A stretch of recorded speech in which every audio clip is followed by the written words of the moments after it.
Hi, it's that time again. It's video time of me tinkering on my vehicle. Today we're working on my 1999 Chevy Suburban, and the trouble I've been having is with the cable that heads on down to the starter. Now this vehicle is rather new to me, so further down there you can see some cable, if I can focus in. And it turns out that one of those is the cable coming off the battery heading to the starter solenoid for the starter. And it's grounding out sometimes against the metal around it. We're going to start by disconnecting the battery here, stop all this electricity running through, and hopefully disconnect that cable there, and then assess if I can reinforce the cable with some insulation or if I need to replace the cable. Now normally this would be a 5/16 wrench, but this thing has been chewed on so much I need a pair of little lock wrench here. So clip it on, unscrew it. I've pulled off this cable, and I notice, a lot of melting and stuff going on from all the grounding and the loose cable and such. And this is your standard Chevy factory doubled up mess. Of course, one cable heads on off to the fuse box, and this little cable here heads over here to the alternator, and then this big cable down here heads off down into the engine mess.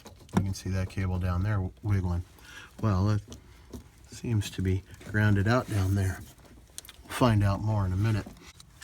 I'm gonna use a little blade and disconnect them between each other. Okay, so I've got it cut and disconnected, and now they can come apart. Please don't do that. And you can see some of the melting that I've cut through. So I'm going to put this one, tuck it up here out of the way. And we've got this one here. I give myself a little more light down here. So here we've got the cable running off, and there we go. Goes through that holder right there. And there you go. It makes a sharp, almost 90-degree turn right there. It's got this almost tinfoil type tape wrapped around it. And oh yeah, look at that mess right there. So I'm gonna grab the bolt, pull this out, pull the other one out right there, and then I can have more access to this. The bolt down there is a 1/2-inch bolt, right there, and that one also. So for this vehicle right here, 1/2 inch. It's a tight fit. You can bang your knuckles around in there and just get in with a wrench or whatever, but I decided heck with that. I put together 2 6-inch and a 10-inch extension, trying to keep myself from banging my knuckles together. And so we'll unscrew this and disconnect that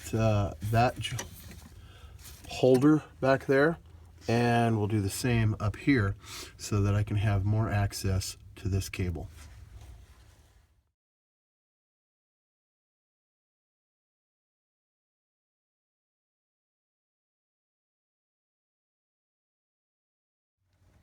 Now we're going to go ahead and go underneath the vehicle on our creeper.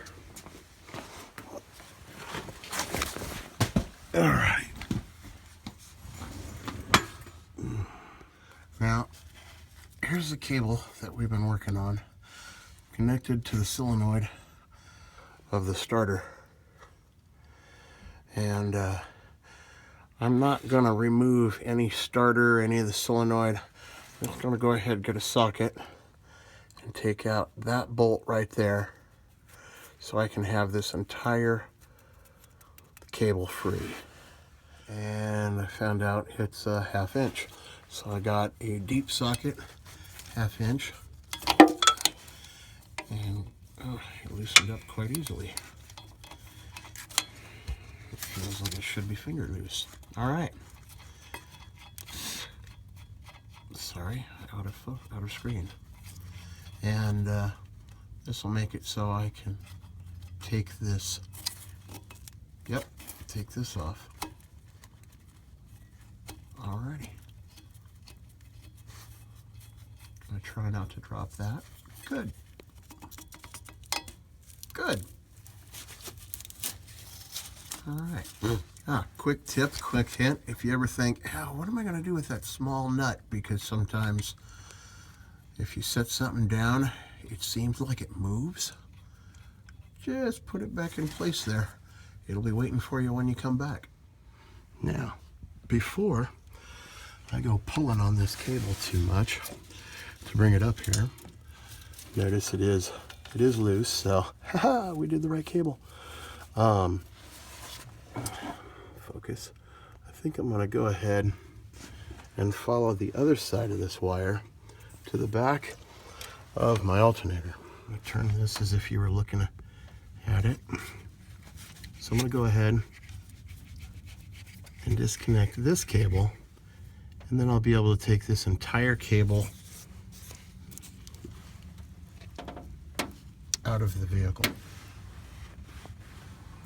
I'm looking at it from over the air cleaner, air filter.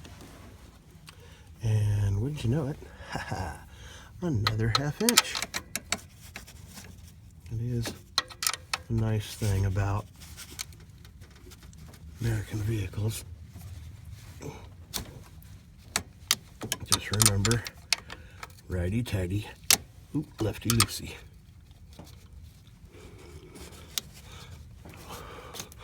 Oh dear, I just realized a mistake. Need to stick another wrench, thin wrench down there to keep it from moving.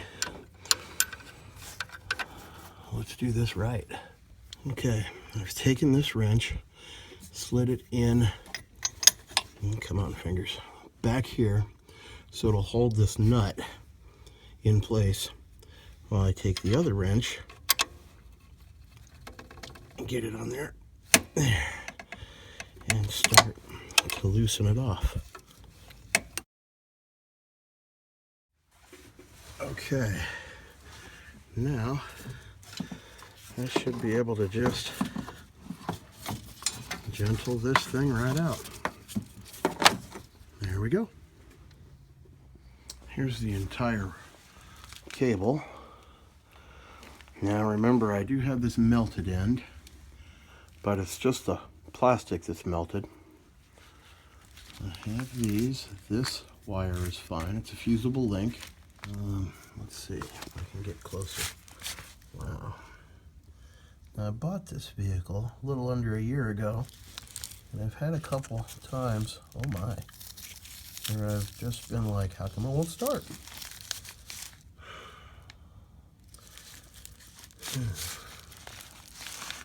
Smart money would be to completely replace this, because that's quite a mess.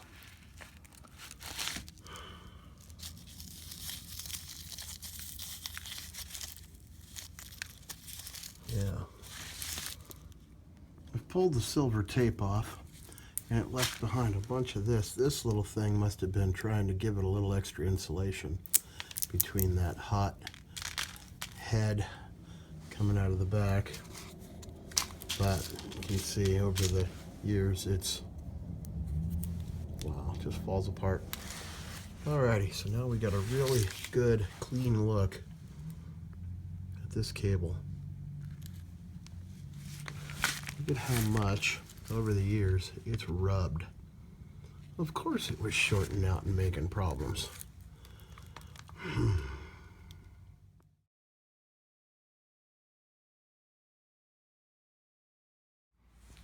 Well, I went to and am back from the auto parts store, and this is the aftermarket replacement part. Notice that this end has a spot to connect my fusible link, so I'm going to be reusing this wire, and a completely different end connect, so I'm going to be cutting all this melted stuff off, and the end is a little different as well, but it should work since the hole is a little bit larger than the hole I was working with on my original equipment. Now, let's get to it.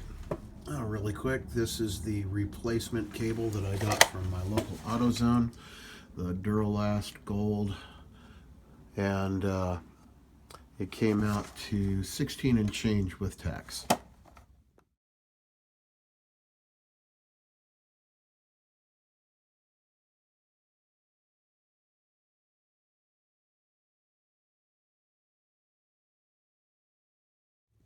So there you saw how I pulled apart, disassembled the old cable, and took my fusible link and put it into the new cable. And we're getting really close to being ready to put it back together.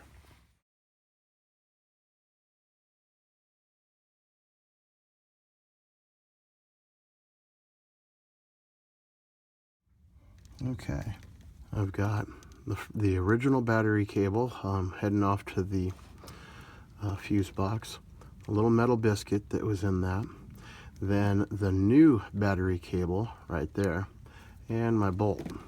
So I should be able to take this whole thing, stick it against there, and tighten it down. But not yet. First we need to reconnect the fusible link at the alternator and go back underneath the vehicle. Okay, back underneath the vehicle. This is the new battery cable, and put it over the top of all that stuff and connect it right up there.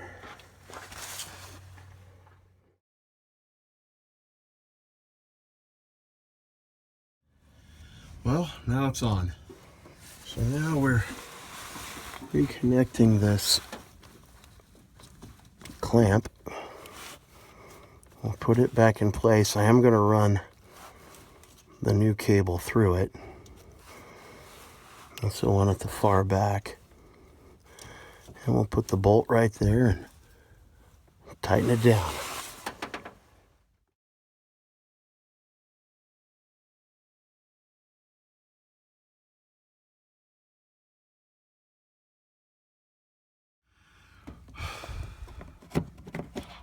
Oop, I heard some electrical sounds.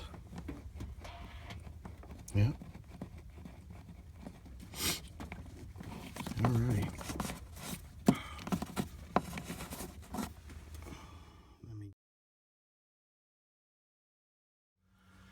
Well, cool. That pretty much finishes it. Hope that this was helpful for you. The very last thing I did, if I can zoom in on it or brighten it up, I wrapped a zip tie around my battery cable, because remember, I didn't want to put it through here, causing it to get so close to all this exhaust port. I didn't want it melting. So I put a loop in it, if you can see it there, and then zip tied it so it'll keep it from really rubbing against the body, and but also keep it away from all the hot engine components over here.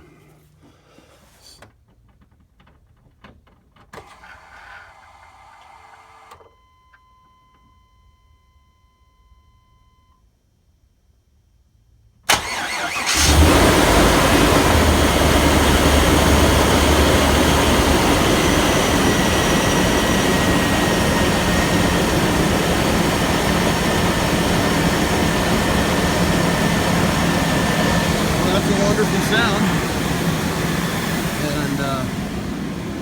And let's run in here and check and see if there's any lights on up here. There are no. If let's say I would have accidentally grounded out and blown out the alternator. There would have been a battery light, and I would notice that battery will start going down, down, down. Right there, it's showing really good. So the only lights is saying my emergency brake is on and please put your seatbelts on. So I hope you found this helpful.